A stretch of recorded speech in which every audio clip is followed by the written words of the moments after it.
Okay, so part two, take one. Had me a nice bowl of soup, took a break, listened to my thing back, and now we are starting on part two of this letter.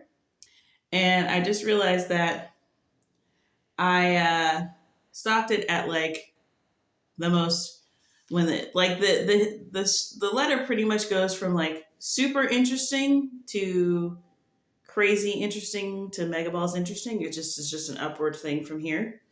But I stopped it right when it was getting super good. So here we go. All right. So the last thing we were talking about is paying taxation to the Romans to protect their religion from foreign foes. Blah blah blah. Um, the Holy Temple, any of its sacred ordinances should never be molested, nor the Holy City, Jerusalem, be polluted by Roman idolatry. Hold on a second. Okay. Um, Now, the insinuating plan, just, oh my God, I can't even say anything about it. Now, the insinuated plan adopted by Jesus was well qualified to deceive the common people. It had already led many to forsake the temple and hold her ordinances in derision, as well as to neglect the teachings of the priest or to pay tithes for their supplies.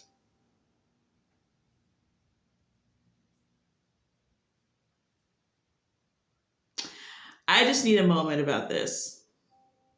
He's going to go on, but I just need to stop right here because when I tell you that this insight is simply just not known by Christians anymore, it's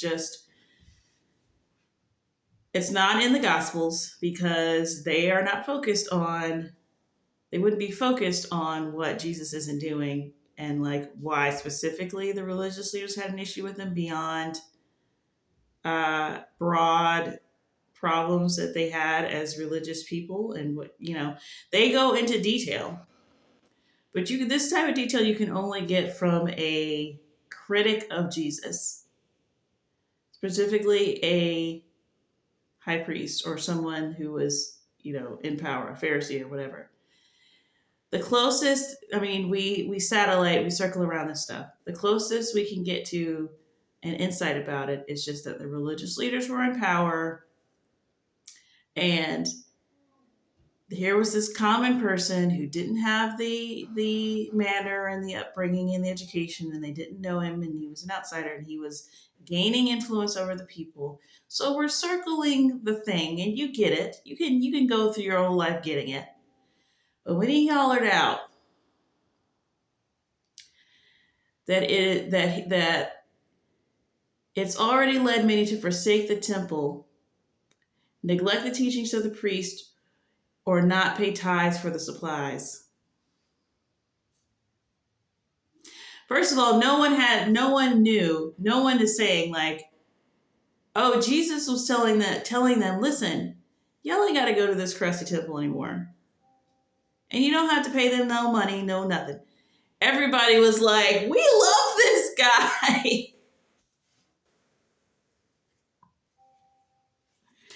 You guys, just that simple information is clearing up the picture so incredibly. Imagine if anybody came and said the Lord told him, like in this day and age, don't pay any of these pastors a freaking red cent. Who would be supporting that guy and who would be trying to get rid of that guy? Let's continue. He had already inculcated into the Jewish mind. Inculcated, I don't know, can you get the context what that means if you don't know what that word means? But like sort of folded in, got the Jewish mind thinking. Inculcated into the Jewish mind his pernicious ways of being saved to that extent that the Jewish cause was almost lost. So here's Caiaphas saying out of his mouth, like, we almost lost the whole freaking religion over this guy. There are two reasons for this. First, the people to whom he preached were an ignorant set and knew but very little about doctrine of any kind. They are a restless sort of men who are always finding fault and wanting something new and never associate with the more enlightened part of the community in order to learn. Another reason of his having many followers is his doctrines are congenial to unsanctified flesh. They are so suited to human nature that they require no sacrifices. They need not go to the temple to worship God. They need not fast, and they can when and where they please. They need pay no tithes to keep up the temple or the priesthood, but every man can be his own priest and worship God as he chooses. All this is so compatible with human nature that, although he has not been preaching over 3 years, he has more followers today than Abraham has, and they have become perfectly hostile towards the Jews that are faithful to their God. And if it had not been for the Roman soldiers on the day of his execution, okay, so he had died by this time, we would have had one of the bloodiest insurrections ever known to the Jewish Commonwealth. Are you freaking hearing this? Are you freaking hearing this? This is so insightful that I could barf all over myself and this computer. He had more followers today than Abraham has, is what Caiaphas said. I'm not even going to sit here. The inner critic wants to argue the counterpoint that some Christian made this letter, and I'm just not going to do that because you need to really absorb this information that they're telling you. There's so much about this that I love, but what I find interesting is that Jesus really did let up on a lot of these things, and people, it would have been good news. It would have been good news. But guess what? Guess how bad human nature is? That after 2,000 years,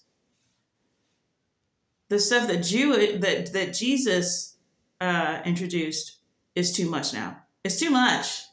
It's too much. You mean I don't have to go to a temple? I don't have to pay tithes. I don't have to do this, and I can pray where I want and fast where I want. But why do I have to do it at all, though? It's too much. It's too much because we have a virus. We have a virus. We are going to die. Which brings me to another thing that I was going to bring up. So I started catching up on The Walking Dead for some reason. This is a show that always looked super interesting to me, and it seemed like my kind of show, but I can't do zombies. I just can't. I'm sorry. Mama has dreams at night, and they will show up. I just can't do it.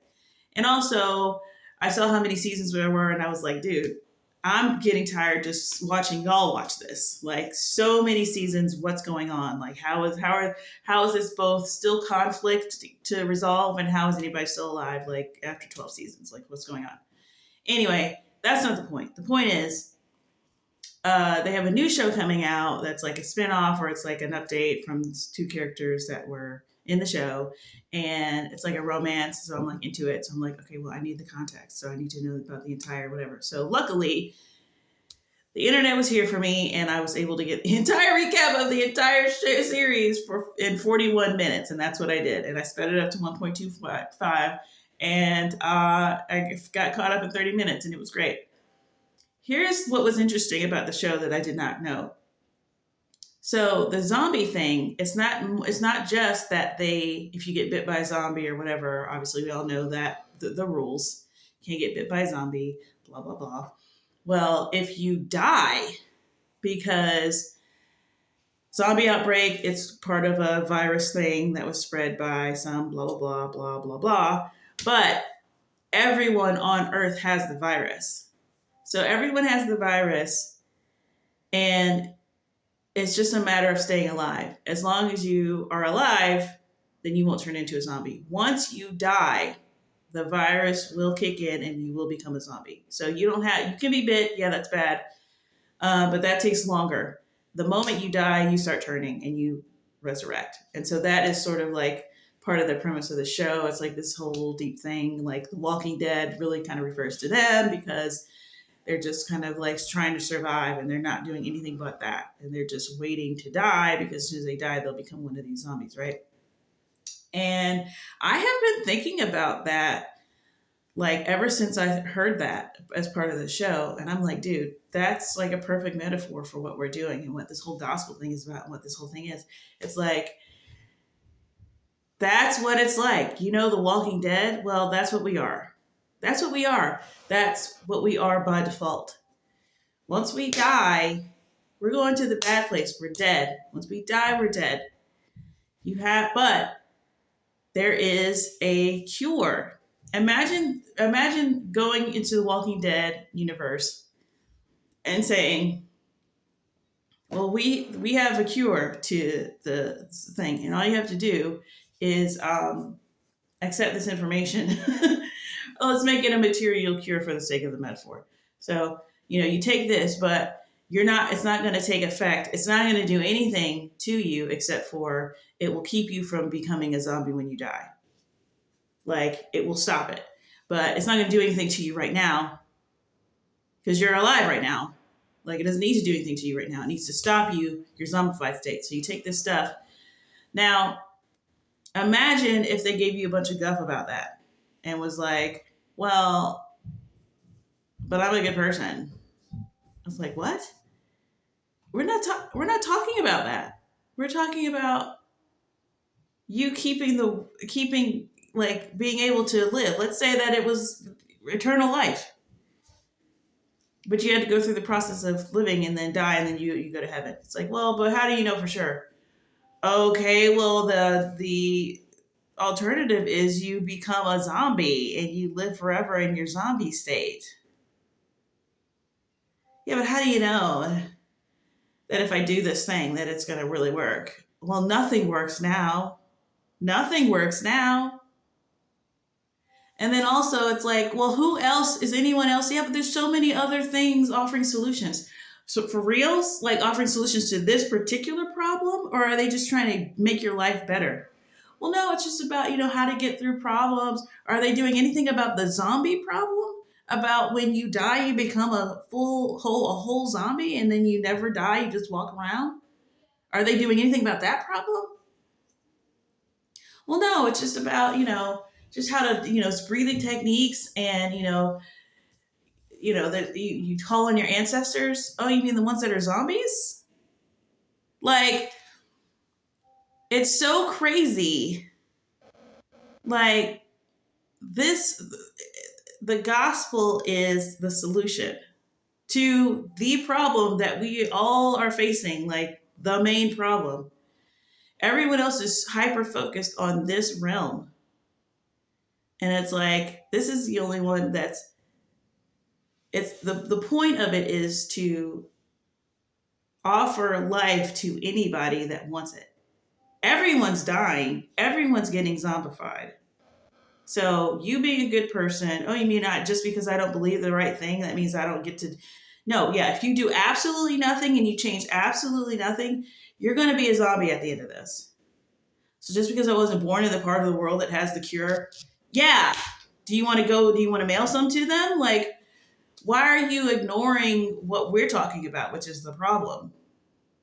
Like, that this is going to fix. Like, but again, I still say that it's because that people don't want to face the fact that maybe they're not really down with it. They don't actually think that God is more important than they are. They actually worship self over God, and they don't see God as someone that should be worshipped. Shout out to the world. Thanks, God, but I got this from now on. There's all of these other things that are down there besides intellectual things and propaganda being used to control the masses. Like, this is about what you like God, and God is trying to get you to have that conversation because that's the important conversation. He's trying to lay all the cards out on the table, but he can't do that if you make a million roads to him, which seems to be some sort of defense mechanism, like more than anything. So anyway, I got off on that, but you're going to hear that zombie metaphor a lot because when I heard that, like, I have just been like, that is it. That's what we need to tell people because people understand that. A lot of people, like, you got to give them the benefit of the doubt. Maybe they are just being taken off the road by they're hearing certain doctrinal things and it's like, what? And it's like, okay, let's put this in context. Imagine you're a zombie. Here's the solution. Would you take it? Yeah. Okay. That's all we're saying. That's all we're saying. We're just saying that is what the stakes are. I know everything's calm and you're going to your job and whatever, but at the same time, do people not see this place literally crumbling before our eyes? Like, what do you think is causing that? You think it's the people in power causing that? I mean, never mind. I whatever. Okay. Soapbox left. Okay, so let's find where I was at. Okay, so apparently, all I wanted you to get from this particular part of the letter, is that at this point, Jesus was telling people, apparently, that they didn't have to partake in certain things anymore.